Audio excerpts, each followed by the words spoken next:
Alabamos a ti, luminosa Trinidad, Padre luz e Hijo luz, en el centro la mamita está. Cristo le encomendó su misión y obra, realza tierra a la luz, Madre engendradora.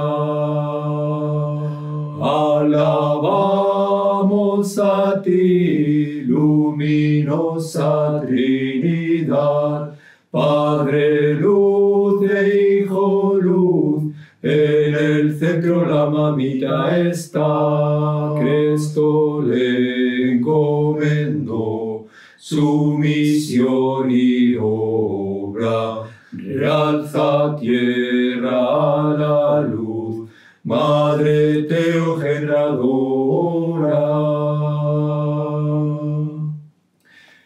Pues vamos a comenzar ya. Muy buenas tardes otra vez, queridos hermanos. Buenas tardes. Buenas noches. Hoy vamos a empezar un nuevo ciclo de conferencias. La semana pasada terminamos el curso de Vida y Espiritualidad Cátara, de iniciación al catarismo.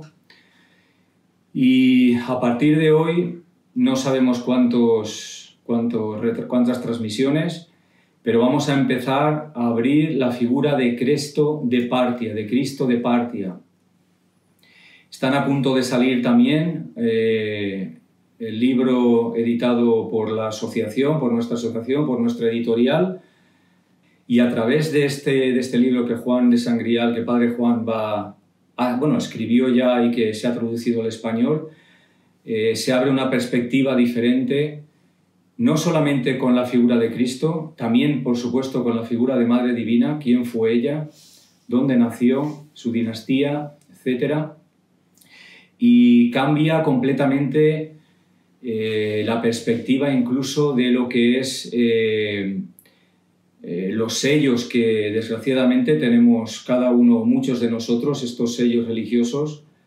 Aquí en España, por lo menos, en nuestra época, no tanto la de Juan, pero sí no tanto la de Juan de Luz, pero sí en la de Juan Boré y la mía, no había otra cosa, era obligatorio. Y de verdad que aunque nosotros conscientemente hemos como renegado de todo esto, pero están dentro todavía estos sellos de tantas generaciones atrás, estos sellos del juicio, del miedo a la muerte, de estar unos por encima de otros, muchos sellos que de verdad no son naturales del ser humano, no tienen nada que ver con nosotros, sino que han sido como injertados en gran parte a través del remodelado, adaptación, y luego a través de tantas generaciones que se han tenido que educar obligatoriamente en el catolicismo. Por lo menos aquí en España, en muchos países de Sudamérica también ocurrió así. Entonces, esta era una pequeña presentación. Vamos a dar unos apuntes al principio enfocados fundamentalmente en esta artificiosidad de unir a Cristo con Jehová. Hay muchas cosas en los evangelios, en la Biblia, que no tienen sentido, que no concuerdan, que son como construidos así un poco forzadamente para poder meter ahí de alguna manera la figura de Cristo, ¿no? Y vamos a empezar. Todos los pueblos que se mantuvieron con la herencia de Atlántida, con la herencia de la sabiduría hiperbórea, que aceptaban y reconocían a los ungidos que eran enviados por el Padre y por la Madre, estos adoraban a las divinidades bondadosas, adoraban al Padre y a la Madre y a un panteón de divinidades, y estaba la escuela de divinización, de hacerse divinidades. Pero en la tierra el mal también trajo consigo su propia espiritualidad oscura. Y hubo pueblos en la tierra que adoptaron y que aceptaron a estas entidades oscuras y que se llevaron por sus doctrinas y por sus enseñanzas. Lo que pasa es que estas entidades demoníacas que tuvieron y sobre todo hicieron, ahora nombraremos algunos puntos donde se arraigaron y tuvieron éxito, no se presentaban como, digamos, entidades demoníacas o demonios o una espiritualidad draconiana, sino se hacían pasar por dioses. Se llamaban dioses. Y quienes los adoraban los llamaban Dios. Nosotros adoramos a Dios, pero este Dios que llamaban estos pueblos desviados, que pedía sacrificios de sangre, sobre todo al principio sacrificios de sangre y guerras, conquistas y demás. Vuelvo a decir, no eran con el nombre de demonios, sino como haciéndose pasar por dioses. Entonces, tenemos que tener en cuenta que en Roma, el Imperio Romano, con su base fundada por Marte, Marte es el dios de la guerra, o la loba romana, el fratricidio entre Rómulo y Remo, estas como pilares por los cuales se cimenta Roma, son totalmente oscuros. Y luego tenemos sobre todo la espiritualidad del Sanedrín judío, situado en Judea, también con una espiritualidad muy oscura, con un Dios muy tenebroso, al que hay que temer, al que hay que sacrificar, por el cual hay que conquistar más tierras, que solo se le puede adorar a Él, y al que no adore a Él hay que perseguir, porque los que no adoran a Jehová son los goim, son los gentiles, y todos deben morir o convertirse. Entonces estos casos que hemos nombrado son puntos donde espiritualidad draconiana ejerció su poder y se arraigó. Pero había otros pueblos que mantenían la herencia y la fidelidad a divinidades buenas, a la buena divinidad, sobre todo al Padre bueno y a la Madre buena. Y aquí tenemos que nombrar a Partia. Y tenemos que nombrar a Partia porque del Imperio Parto se conoce muy poco y a nivel histórico prácticamente no se menciona, aunque podemos encontrar información sobre él. Y en el momento en el que Cristo pasa sus días en Jerusalén, el nacimiento de Cristo, en ese momento mismo están en conflicto muy fuerte el Imperio Romano y el Imperio Parto. El Imperio Romano, con sus ansias de extensión, está penetrando, invadiendo todos los territorios donde estaba Partia. Y el límite divisorio entre ambos imperios se encontraba en esta zona de Oriente Próximo, del Levante Mediterráneo Oriental. Esta zona donde Cristo desarrolló y que su vida pública, donde creció y donde hoy en día pues, se llama esa parte Tierra Santa. Entonces, fluctuaba el territorio entre Partia, porque Partia no era una región que ansiara la expansión, pero sí que se defendía del imperialismo romano.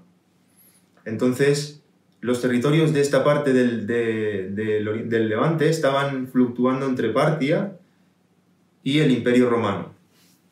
Entonces, de aquí, de Partia, y de esta herencia espiritual, de esta dinastía de la que procedían Hiperbórea y Atlántida, viene Cristo. Y Cristo viene a Judea no a ensalzar a la divinidad o a la tradición judía, sino a enfrentarse a ella y a desenmascararla. Desde Partia no pertenecía ni tenía relación con la tradición judía. Esto, para comenzar, es vital comprenderlo, porque es la piedra angular sobre la cual luego nosotros como Occidente vamos a, digamos, construir nuestra comprensión de lo que es la divinidad, de lo que es la espiritualidad, como decía Gamuret. Entonces, un poco presentamos esta parte también de Partia. Sí, Partia era un imperio que le puso los pies a Roma. Roma no pudo entrar en Asia porque estaba Partia que le derrotó 2 veces. Y lo importante de todo esto es que este libro habla claramente de que Israel no era, perdón, de que Jesús no era de Israel, sino que era de Partia. Es lo fundamental. Y, por ejemplo, En los evangelios, cuando se habla con Pilato cuando Pilato, que juzga a Cristo y ve que no tiene culpa, y los rabinos le dicen que es un alborotador que inició su trabajo en Galilea y luego llegó hasta Jerusalén, pues Pilato dice, si se inició en Galilea, mandarlo a Herodes, que él es el gobernador de Galilea, no yo. Entonces, Pilato era el gobernador romano de Israel, pero no de Galilea. Era otra jurisdicción.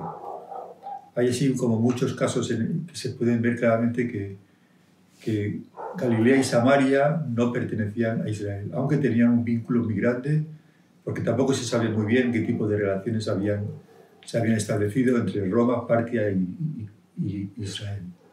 Pero la realidad es que Galilea tenía una cultura parta, no judía. Entonces, Cristo, que nació allí, tuvo una mentalidad parta, no judía. Es muy importante porque los judíos en sus evangelios canónicos le han atribuido una genealogía judía hasta David, creo que es.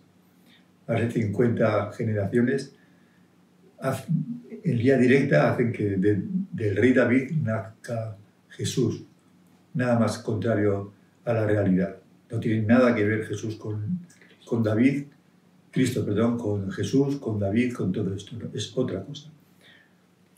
Bueno, pues ya... Sí, bueno, por nombrar también casos en concreto, se nombra la parábola, por ejemplo, hablamos de hechos que se pueden contrastar, que cada uno podemos, y que a nivel cultural nos han llegado, como por ejemplo la parábola del buen samaritano, de la que hablaba Cristo, hablando bien sobre los samaritanos, pero en ese momento, entre Judea, que era el territorio donde sobre todo adoraban a Jehová, y del cual Pilato era el prefector romano, con respecto a Galilea y Samaria, no tenían relación. Samaria pertenecía y estaba muy relacionada con Partia y con las divinidades de luz de Partia. Por eso los judíos odiaban a los samaritanos, porque ellos no adoraban a Jehová, y todos los que no adoraban a Jehová eran odiados por los judíos. Entonces Cristo es una forma de oponerse a esto y de comprobar realmente de dónde venía Cristo, es su amistad o su complacencia con los samaritanos, con Samaria, precisamente porque eran muy cercanos a él.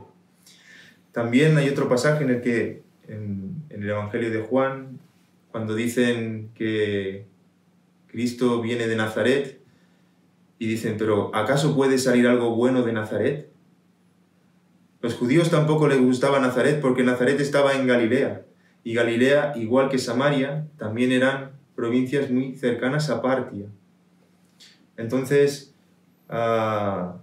esto que nombraba también Gamuret sobre Pilato, cuando se entera de que es Galileo, enviando a Herodes, porque Pilato no tenía jurisdicción sobre Galilea, solo el prefecto romano sobre Judea, sobre los judíos, sobre la espiritualidad judía, la connivencia entre el imperio romano y el Sanedrín judío, que era quien tenía la organización en Judea. Entonces, también hay otro pasaje en el que se le dice a Cristo, ¿no es verdad que tú eres samaritano y tienes demonio?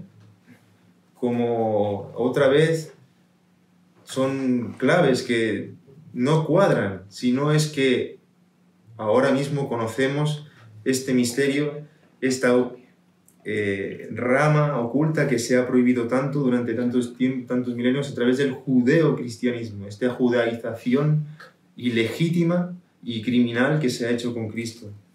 Entonces, es importante comprender que Cristo hablaba constantemente en contra de la Torá, en contra de la tradición judía, estaba oponiéndose constantemente. Sí, por ejemplo, los pilares del cristianismo, Pedro y Pablo, conocían, como todos los coetáneos suyos de aquella época, todos sabían perfectamente que Cristo venía de Partia, de Galilea. Sin embargo, los evangelios ponen otra cosa.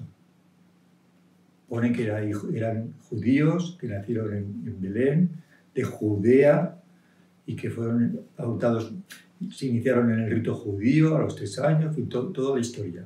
Como si fueran judíos. pero ellos sabían perfectamente que no eran judíos. Este libro lo demuestra. Entonces ahí se ve como ya una mala intencionalidad desde el origen, de apropiarse de Cristo una vez muerto, porque todo esto se creó una vez murió Cristo, matarlo, apropiarse de su doctrina, tergiversarla y hacerlo judío, hijo de Jehová y seguidor de la tradición judía. Todo es un montaje que ahora se ve con claridad y se desenmascara con total claridad. Por ejemplo, como más hechos que podemos contrastar, cuando en este momento en Israel o en esta zona, Judea, había un estado de terror en el que cualquier palabra en contra de la Torá era castigada con la pena de muerte. No se podía hablar en contra de la legislación, era sagrada. Entonces, Cristo era lo único que hacía, pero lo hacía de forma que no le pudieran juzgar por ello.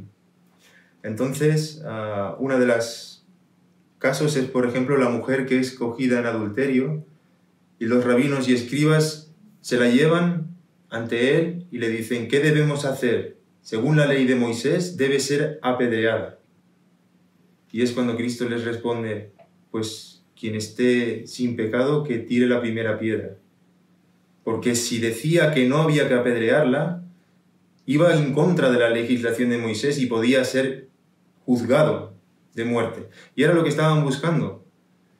Él estaba constantemente hablando, y de lo que ha quedado en los evangelios prácticamente no ha quedado nada de lo que realmente él decía, porque él iba totalmente en contra de la, ¿cómo decir?, agresividad de toda esta aversión en contra de todos los que fueran en contra de la Torá.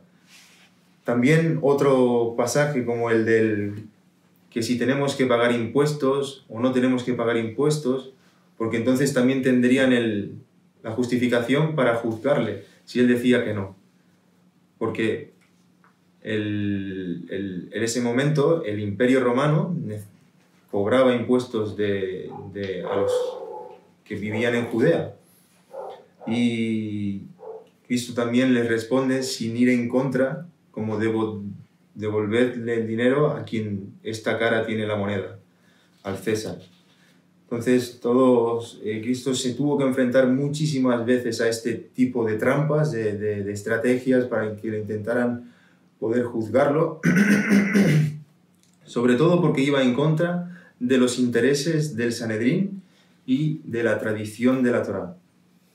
Sí, Juan de Sangrial también nos cuenta en su libro, también nos dice un par de ejemplos más que demuestran que Cristo era parto, que no era judío, ¿no? Dice, por ejemplo, que según la ley judía, ningún judío podía ser sacrificado. Pero Cristo por lo tanto, si fue crucificado, no fue crucificado como judío porque no se podía, sino que lo pudieron crucificar porque era parto. Y también dice Juan de Sangrial en el libro que un rey parto, el rey parto Akbar, escribió una carta llena de ira al emperador romano Tiberio, ya que no tenían ningún derecho a martirizar al príncipe parto.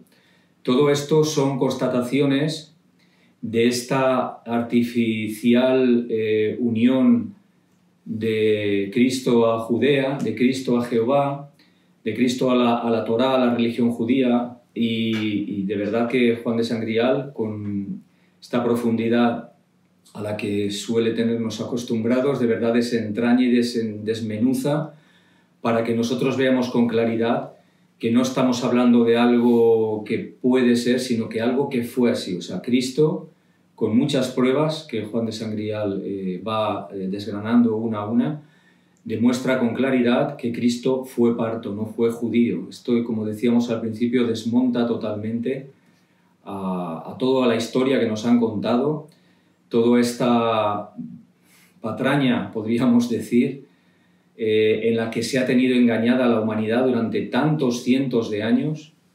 Cristo, aquí en la charla en Valencia que hicimos el viernes, la llamamos Cristo, y entre interrogantes, ¿el rey de los judíos? Pues no fue el rey de los judíos, más bien fue un rey parto. De verdad que si no hubiera sufrido la persecución que sufrió por parte de los gobernantes romanos, de los sacerdotes judíos, etc., de verdad podría haber hecho Cristo una misión aquí impresionante. ¿A cuántas personas habría liberado de la oscuridad? ¿A cuántos habría sanado? ¿A cuánto habría enriquecido el tesoro de la sabiduría humana? Pero, como decía, lo privaron de la posibilidad de cumplir su misión, le prohibieron predicar. Y además, al haberle atribuido, una vez Cristo fue crucificado, lo atribuyeron a Jehová, de verdad que también fue un golpe muy fuerte. Pero, dice Juan de Sangrial, hay un estatuto de Arta, del Buen Universum, que dice: cuanto más elevada es la misión, más peligrosa resulta la perspectiva de tergiversar el mensaje. Y así ocurrió.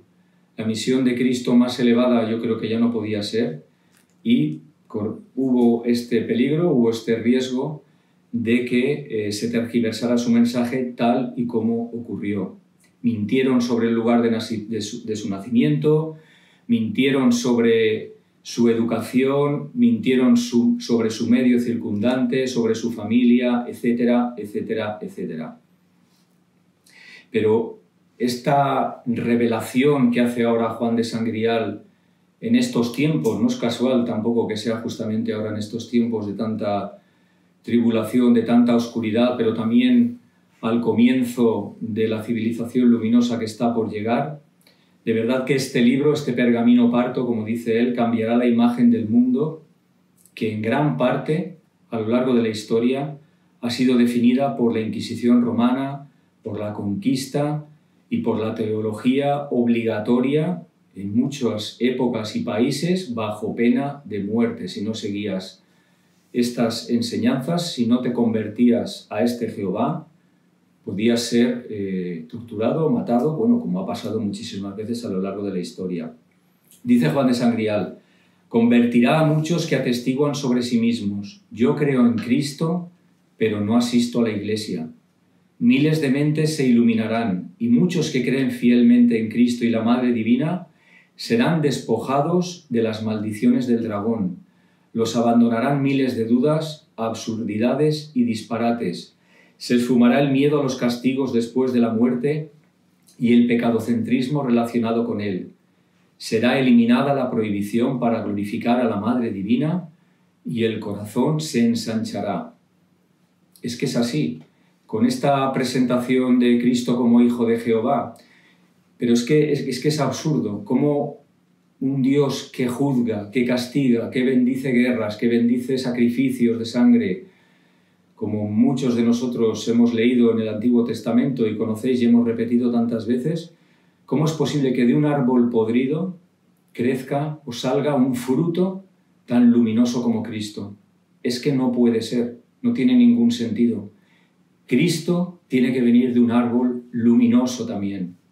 Entonces hay tantas pruebas, tantas señales de que de verdad nos han estado engañando, nos han estado mintiendo, pero con un objetivo muy claro, ¿no? Un objetivo muy claro de presentar a la humanidad, a la muchedumbre que dicen ellos, este Cristo bondadoso, este Cristo luminoso, pero a la vez había que aceptar a Jehová, a Yahvé, a este Dios oscuro, a este falso Dios, a este padrastro, que lo único que quiere es desgracia, muerte, sangre y poder.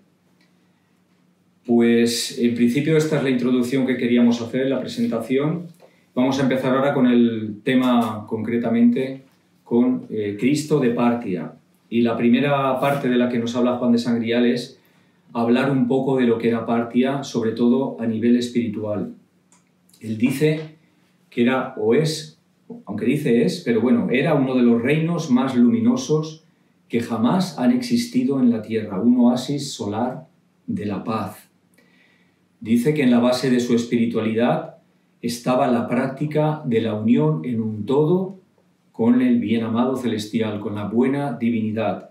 El propósito del camino espiritual en Partia era esta unión absoluta, perfecta, y total con la divinidad. Estaba enfocado el camino espiritual muy claramente a esto. Y en Partia reinaba el buen estatuto del ajuramadismo, que dice solo buenos pensamientos, buenas palabras y buenos actos. Limitarse únicamente a la bondad. Lo importante solamente era la bondad. Librarse de los programas fatales y de todo lo que no quepa en este registro de buenos pensamientos, buenas palabras y buenos actos. Por supuesto, en Partia también uno de los rasgos más distintivos era la elevada estimación, el amor que tenían a la virginidad, a la pureza. Partia fue tierra de virginales. Dice Juan de Sangrial que solo en la provincia de Adiabene había más de 160 comunidades habitadas por mujeres y hombres virginales y gobernadas por ancianos espirituales. Los partos decían que la virginidad trae la paz, trae el amor divino, elimina las bajas pasiones y malos pensamientos, diviniza y da calma. La bonomización es inalcanzable bajo los términos de una vida lujuriosa. Por tanto, tanto la bondad como la virginidad estaban estrechamente unidas, estrechamente ligadas. No podían existir la una sin la otra. Dice, mientras la semilla del mal alcance la mente humana, la verdadera bondad y pureza de pensamiento son imposibles. Y añade, con la virginidad se eliminaban todo tipo de daños y maldiciones. Las flechas y los golpes de los enemigos no surtían efecto. Pero, como hemos comentado alguna vez, es una virginidad que nada tiene que ver ni con la castidad, ni con el monacato, ni con el celibato, sino que es una luz, un universum entero que emana desde la Madre Divina. Es la pureza absoluta, es la pureza de todo el ser, de todo lo que rodea al ser, de su mirada, de sus palabras, de sus pensamientos, de su corazón, por supuesto, de su cuerpo físico también. Cuando dice Juan de Sangrial que cuando las personas se vuelven buenas y sobre ellas se cierne la virginidad, la tierra da frutos como nunca, todo lo vivo se regocija, florece y emite fragancias. Entonces, como decía Juan de Luz antes, imaginad por parte de los dignatarios romanos y los sacerdotes judíos cómo odiaban a Partia. Los romanos, porque eran unos esclavistas, unos conquistadores, y Partia era todo lo contrario. Partia amaba la libertad, había libertad de culto, había libertad en todos los sentidos, una libertad auténtica y perfecta. Y los sacerdotes judíos pues no podían soportar que en Partia se hablara de virginidad, se hablara de bondad, se hablara de amor al hombre, etcétera, etcétera, etcétera. Entonces Partia de verdad que tenía, a pesar de que Roma y Judea también estaban enfrentados, ellos dos digamos que tenían también este enemigo común, ¿no? Que era Partia. Roma, como decía Juan Borea, había perdido 2 combates contra ellos, uno con Craso y otro con Marco Antonio. Y de verdad que además de con este odio que se profesaba a Partia tanto por parte de Judea como por parte de Roma, la memoria de este país ha sido ferozmente profanada en la historia. Presentaron a Partia, como decía, a través de los ojos de los rabinos de Jehová y de los crueles patricios romanos. Por tanto, podemos imaginar qué nos ha llegado de Partia y cómo nos ha llegado, qué nos han contado de Partia, porque venía fundamentalmente de quienes estaban completamente en contra de ellos. Ya hemos dicho muchas veces que Cristo no tenía relación ninguna con Jehová, no era hijo de ningún carpintero judío, sino que era un príncipe heredero de Partia, de la dinastía Artabani. Artaban, en parto, significa la divinidad del buen universum. Esta dinastía de desposines regios reinó en esta tierra, en Partia, desde el 250 a.C. hasta el 224 después de Cristo. Aquí queríamos pues, dar esta pequeña y a la vez hermosa muestra o mostrar cómo era Partia a través de las palabras de Juan de Sangrial, y de verdad podemos imaginar lo que Partia ha significado para la tierra. Ha significado, pues imaginad que allí nació Madre Divina, y allí nació Cristo, nada menos. Nos regalaron a las dos figuras más importantes de la historia de la humanidad. Bien, el segundo capítulo de este libro habla del matrimonio virginal de la pareja gobernante en Samaria y Galilea, que se refiere al abuelo de Cristo o el padre de la Virgen María. A la Virgen María la llamaron Marian Artabani y la catalogaron como la Virgen de las Luces. Y a Cristo, en Partia, le llamaron Cresto y luz para el mundo. Partia esperaba el regreso de un nuevo Zoroastro que defendiera el bien sobre el mal. Estaban muy atacados por Roma y esperaban este Mesías, no Mesías, este Salvador que defendiera el bien contra el mal. A Jerusalén la llamaban la guarida del dragón, del dios serpiente, malvado y monstruo. También Israel precisamente esperaba la llegada de un Mesías, que según los israelitas, el Mesías de hierro, que les libere del yugo imperial romano y parto. En esta situación, en los años 60, Partia, que comprendía las provincias de Siria, Palestina, Galilea y Samaria, y Escitópolis, la Escitia, tuvo un florecimiento económico, cultural y espiritual muy grande, en los años 60 a.C. En el año 53, los arqueros, la caballería parta, derrotaron totalmente al ejército de Craso, como ha dicho el hermano Gamuret. En los años 50 entra como gobernante de Galilea Naqab Artabani. Naqab Artabani era un príncipe parto que era muy bondadoso, muy buena persona. Él era como un caballero auténtico y hizo que Partia se elevara cultural y espiritualmente. En el año 42, este gobernante, Naqab, se casa con una princesa parta llamada Greta Carnes, y se casa con ella con el voto de la virginidad y emprende el camino que ya estaba predestinado por las escrituras de la concepción inmaculada. Ellos esperan tener una hija por concepción inmaculada. Se casan, pasa el tiempo, pero no viene esta hija.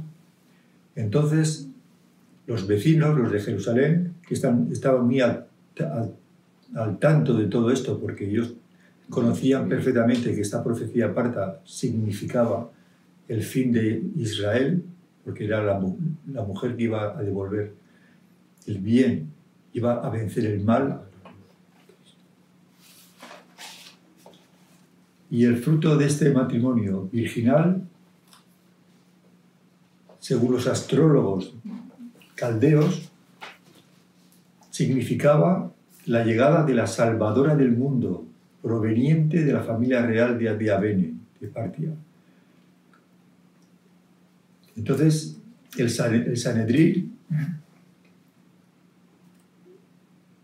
quiere que este hombre Naqab se haga judío, pero Naqab, aunque rezaba a este Dios, ve que la Torá es un libro muy extraño, muy negro, muy oscuro, lleno de castigos, lleno de cosas oscuras, y no tiene nada claro. Y por mucho que fueron ahí judíos y rabinos de alto rango para aclararles todas las dudas que pudiera tener, él se dio cuenta de que esta religión era muy fuerte, ¿no? Que no era... Y Naqab le dice a Greta: nos fuimos de las tierras floreadas del sol sin ocaso y hemos caído en una cueva de hielo. No obstante, continuaron confiando en Jehová, el milagro de la concepción inmaculada. Ellos eran muy ricos, se aportaban mucho dinero al templo judío. Y pasan los años. Y los judíos, viendo que tampoco da resultado esta estrategia, le ofrecen casarse con una joven judía rica para que le dé un hijo. Y entonces Nagab se da cuenta de las intenciones de los rabinos judíos.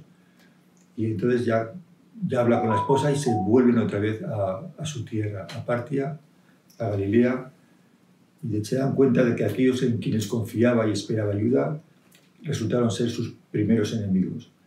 Abandonan Jerusalén y al llegar a Partia, con sus tradiciones espirituales, entonces se produce un fenómeno muy importante. Nagab comprende, entiende, profundiza sobre esta divinidad parta, sobre la bondad de las divinidades. Y entonces, al comprender esto, como que realiza lo que Padre Juan llama la segunda conversión, que es un paso fundamental e imprescindible. Primero adoran a Jehová, falso Dios, luego se dan cuenta de que esto no es así y vuelven otra vez a adorar, pero ya conscientemente, con sabiduría, vuelven a adorar al Padre del puro amor.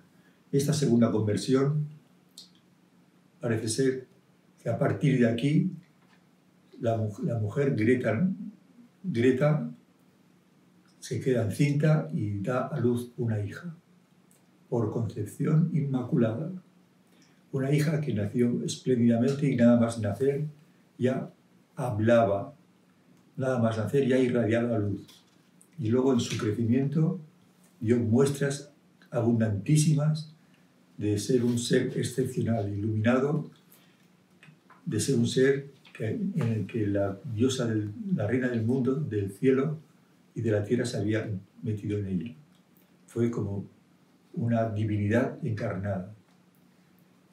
Y ahí ya pasamos al tercer capítulo.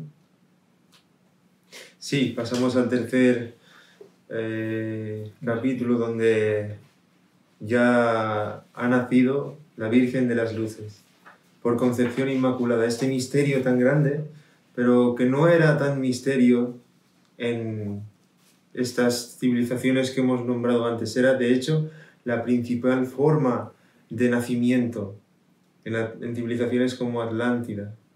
De hecho, el alma nace por concepción inmaculada. Quiere decir que nuestras almas son nacidas de esta forma.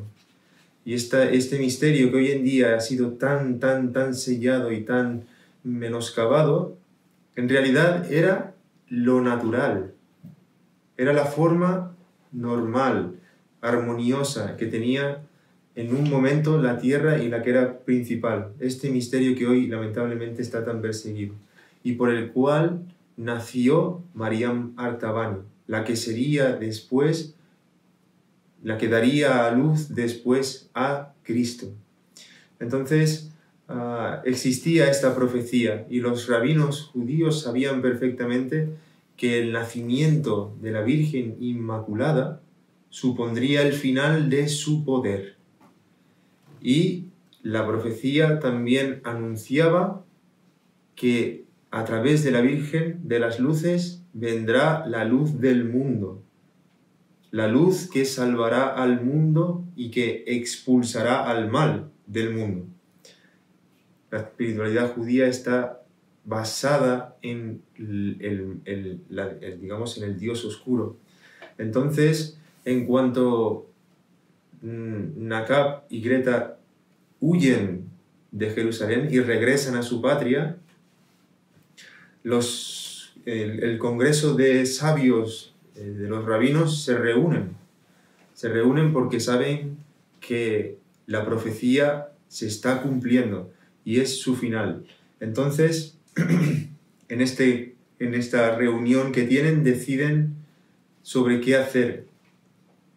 Entonces, uno de los rabinos, tiene una especie de sueño premonitorio en el cual ve como esta dinastía parta supondrá el final de su reinado, de su poder, y deciden anatemizarlos, deciden maldecirlos, los someten a una constante persecución y vigilancia. A la Virgen de las Luces le envían agentes secretos, envían vigilantes para intentar acabar con su vida, intentar acabar con la profecía, que no se cumpla. Pero el buen universum, digamos, en este momento pone un escudo especial y evita que cualquier flecha, que cualquier tipo de amenaza que se esté enviando hacia ella tenga efecto y tenga éxito. Entonces, la Virgen de las Luces nace y crece y se desarrolla al margen de estas maldiciones.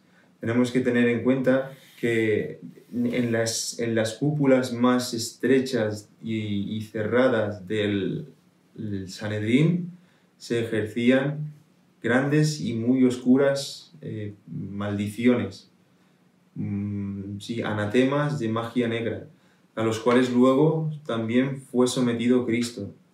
Cuando lo juzgan a muerte y la intención de crucifixión, son conocidas diferentes prácticas que tenían. Ellos decían pulsadenura y más maldiciones que tenían para poder evitar a toda costa, invocando las fuerzas del mal más oscuras, que el bien y la luz del mundo pudiera llevar a cabo su misión. Entonces, tenemos que tener un poco más en relación, ir descubriendo, ir integrando más esta dinastía parta de la reina, de la Virgen de las Luces y de Cristo, para comprender muy bien, mucho mejor originalmente de qué objetivo tenía al final. Porque la judaización de Cristo ha tenido un objetivo fundamental y muy pensado y meditado, maliciosamente meditado, porque a través de la anexión de Cristo a Jehová, de su judaización, el judaísmo realizó una reforma en su interior, pero no cambió sus bases, mantuvo sus bases utilizando a Cristo de fachada, solamente como fachada. Ellos nunca les interesó realmente que Cristo llegara y su mensaje al mundo. Solamente lo utilizaron como un mero muro de humo para esconder su trasfondo oscuro. De tal forma que conquistaron el mundo con la ayuda de Roma, con su connivencia entre los rabinos y el imperio. Desde ahí comenzaron una cruzada contra la luz del mundo, contra toda la buena divinidad, contra el buen Padre. Vuelvo a decir, utilizando a Cristo como fachada, crucificando a Cristo. Porque de primeras lo presentan como el Salvador, pero continuamente lo crucifican. Están constantemente crucificándolo y llevan 2000 años crucificándolo constantemente. Y en esto también consiste el misterio de su crucifixión: anexionarlo a la espiritualidad falsa, anexionarlo al Dios falso. Mientras esto siga ocurriendo, Cristo sigue sufriendo la crucifixión. Sí, Juan de Sangrial a continuación nos habla de la infancia de la Madre de Cristo, de la infancia de Mariana Artabani. Ella a los 3 años ya fue como instruida en el templo de Beit Shean. Era instruida ya por los ancianos melquisedeques, por los sacerdotes ancianos, porque la percibían como algo indescriptible, ¿no? Como una maravilla viva, como una divinidad encarnada, como decía Juan Borea, porque alrededor de ella ocurrían constantes sanaciones, asombraba la espiritualidad de su mente, deslumbraba a todos con su lenguaje, con lo que decía, y decían: delante de nosotros está la mismísima gran diosa. A María le rendían honores como la encarnación única de la divinidad. Al mundo había llegado aquella a través de quien retornaría a la tierra la adoración del buen Dios. Había casos en que Mariana Artabani emanaba tal luz que nadie podía acercarse a ella, y los que lo rodeaban expresaban: tiene tanta sabiduría desde el mismo nacimiento que hay que anotar cada palabra que dice. Era un sol andante. Su padre, Nakaba Artabani, la adoraba, depositaba todo su amor en ella. Y Greta, su madre, era educadora, mentora, hermana, amiga, madre, abuela. Bueno, la verdad es que Marianne tuvo unos padres acorde a la figura de ella, ¿no? Unos padres que de verdad enfocaron todo su amor en ella. Ella estaba libre del espíritu judío y la formación de su personalidad tuvo lugar en un ambiente espiritual, en un ambiente puro, en un ambiente de paz. Y estuvo rodeada desde su más tierna infancia de una adoración por parte de sus abuelos y de las personas que le rodeaban, de un amor maravilloso, y ella respondía de igual forma a sus prójimos. Ella tenía un corazón grandísimo, un corazón que abrasaba con su bondad. Cada uno de sus gestos estaba lleno de gracia. Ella fue siempre alegre, bondadosa, luminosa, benévola. Y ya cuando tenía 14 años, los ancianos Parto, viendo su grandísima altura espiritual, ya la iniciaron en el rango de sacerdotisa melquisedequiana, la más joven en los 500 años de la historia de Partia. Después de esta iniciación, ella ya empezó a ser glorificada en toda Partia. Su fama empezó a resonar por ya muchísimos países y sobre todo era como conocida o tenía esta fama debido a su pureza, a su bondad y la disposición para acudir de inmediato en ayuda de todos los necesitados. Bien, el quinto capítulo ya de este libro habla de la recepción en el palacio de su padre en honor al cumpleaños, al 16 cumpleaños suyo, cuando ya se hace adulta. Es la mayoría de edad de Marianne Artabani. Se hizo una fiesta en el Palacio de Jerusalén, que pertenecía a su madre, y se invita a todas las personas importantes de Jerusalén y de Partia. Y aquí el libro narra una historia sorprendente de una costumbre judía que le llaman Mekadesh.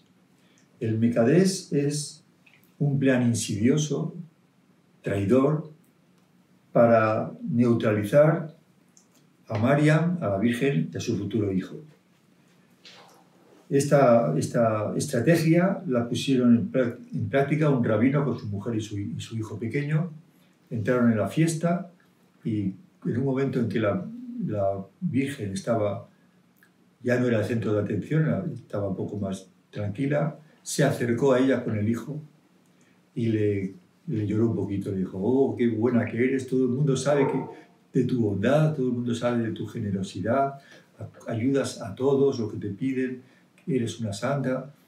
Y mi hijo tiene problemas y no se atreve a contarlo, pero ha escrito en un papel todo lo que le pasa para que le puedas ayudar. Y dice: ven aquí, hijo mío. Y el niño se acerca con el papel y se lo extiende a la Virgen.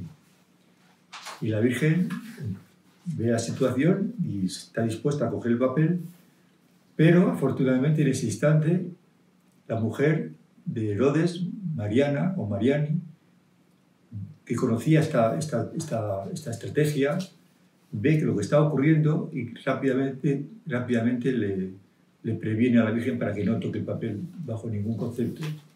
Porque si lo hubiera tocado, los judíos hubieran entendido que esta mujer ya sería la esposa del señor que pone en el contrato, y todos sus bienes serían propiedad del marido, y su vida entera sería propiedad del marido. Podría ser como una esclava.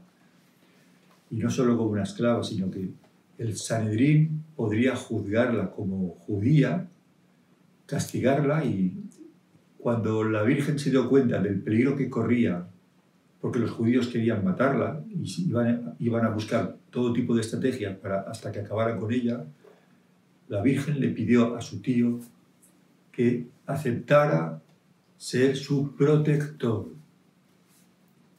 Y este hombre, que era un sabio auténtico, aceptó defenderla de sus enemigos. José Pandar era maestro de la Hermandad de los Esenios en Galilea Parta, y esta orden de los Esenios se llamaba la Orden de la Caballería de los Guardias de Artajerjes. Muy curioso. José Pandar presidía el concilio de sacerdotes de rango melquisedequiano. Es decir, este hombre fue un altísimo iniciado que hizo el papel de padre y modeló a Cristo según estos estatutos de Arta, estos estatutos de la bondad. Sorprendente muchos de los episodios y muchos de los momentos que Juan de Sangliá narra en este libro. Y aún queda mucho por contar, quedan muchos episodios, muchas situaciones que nos van a ir como confirmando y revelando todavía más la procedencia parta de Cristo, que ya para nosotros es muy evidente, pero sobre todo cómo a través de este descubrimiento, porque realmente es un descubrimiento para la humanidad, de esta procedencia parta de Cristo, como decíamos antes, se rompe totalmente la visión pecadocentrista, la visión del juicio final, la visión del ser humano como algo que no tiene ningún valor, que viene del polvo, que se convertirá en polvo, que nace con la maldición del pecado original y que luego sufrirá el juicio final. Y entonces vemos como todo al final es todo un montaje para quitarle valor al ser humano. Cuando quitamos la ascripción de Cristo a Jehová, pues se cambia completamente la perspectiva. El ser humano adquiere otra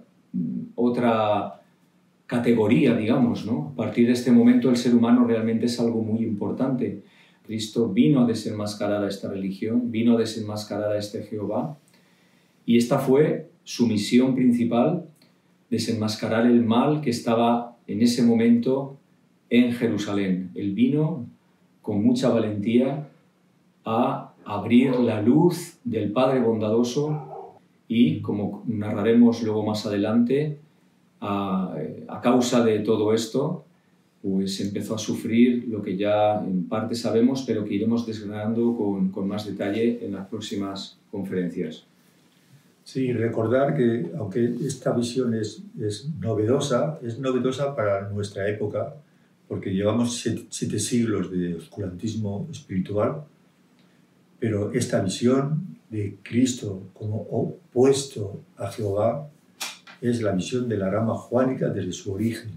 Desde hace 2000 años la rama juánica ha mantenido esta visión.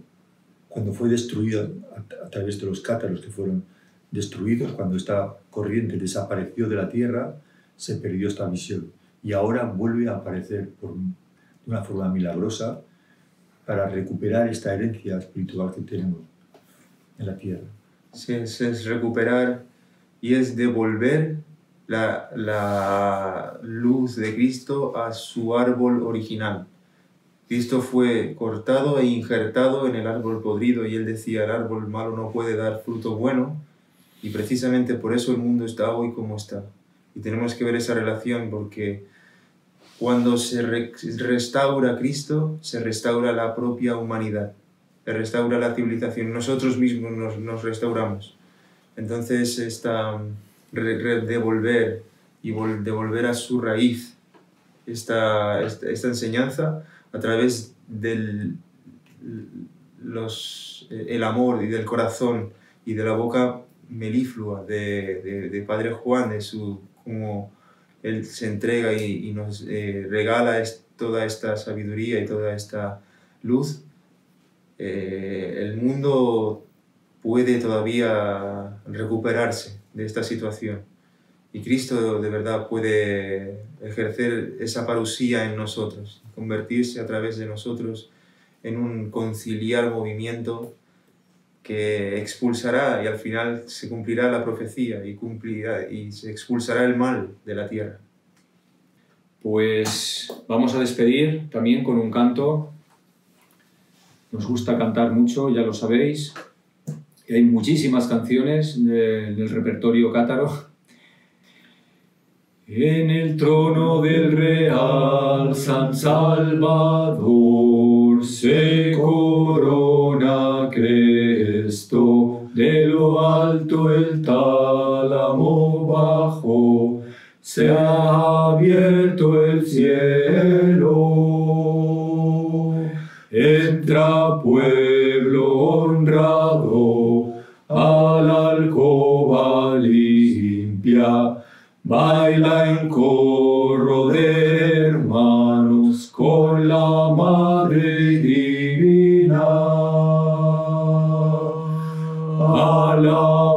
Alabamos a ti, luminosa Trinidad, Padre luz e Hijo luz, en el centro la mamita está. Cristo le encomendó su misión y obra, realza tierra a la luz, Madre te engendradora. Alabamos a ti, luminosa Trinidad, Padre luz e Hijo luz, en el centro la mamita está. Cristo le encomendó su misión y obra, realza tierra a la luz, Madre te engendradora. Pues muchísimas gracias, queridos hermanos, queridas hermanas. Seguiremos la semana que viene abriendo este misterio maravilloso, la visión del Cristo como Cristo de Partia. Nada que ver con los judíos, nada que ver con Jehová, nada que ver con Yahvé, sino con una dinastía luminosa que existió en Partia y que, como hemos dicho antes, dio nada más y nada menos que a luz a María Nartabani, lo que fue conocida como la Virgen María, y a Cristo, que dice muchas veces Juan de Sangrial. Abrazamos, adoramos, os agradecemos mucho vuestra presencia. Hasta pronto, hasta la semana que viene.